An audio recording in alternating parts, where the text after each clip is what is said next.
2026-এর ভোটের আগে দুই ঝড়, হুমায়ুনের নতুন পথ আর বাবরি মসজিদের শিলান্যাস।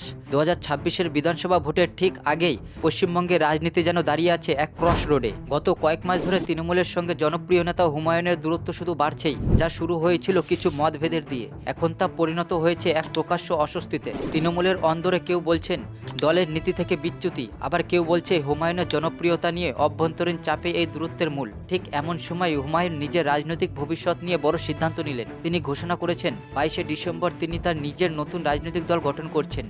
এ খবর ছড়াতেই রাজনৈতিক মহলে তীব্র আলোড়ন, কারণ বিশেষজ্ঞদের মতে মুসলিম ভোটের এক বড় অংশ তার প্রতি সহানুভূতিশীল। হুমায়ুন যদি আলাদা পথে হাঁটেন তবে তৃণমূলের ভোট সমীকরণে বড় প্রভাব পড়তে পারে। বিশেষ করে 26-এর নির্বাচনের আগে এটি হতে পারে এক অপ্রত্যাশিত ছন্দপতন। অন্যদিকে জাতীয় স্তরে আরেক বড় ঘটনা, বাবরি মসজিদের শিলান্যাস। বছরের পর বছর ধরে চলা বিতর্ক, আদালত সংঘাত সব মিলিয়ে যে অধ্যায় ভারতীয় রাজনীতির ইতিহাসে সবচেয়ে সংবেদনশীল, সেই অধ্যায়ের নতুন সূচনা শুরু হয়েছে এই শিলান্যাসের মাধ্যমে। এটি শুধু ধর্মীয় ঘটনাই নয়, ভারতের সাম্প্রদায়িক রাজনৈতিক পরিবেশে এটি সৃষ্টি করছে নতুন ঢেউ, নতুন আলোচনা, নতুন মনস্তত্ত্ব। এখন প্রশ্ন একটাই, একদিকে হুমায়ুনের নতুন দল, অন্যদিকে বাবরি মসজিদের শিলান্যাস।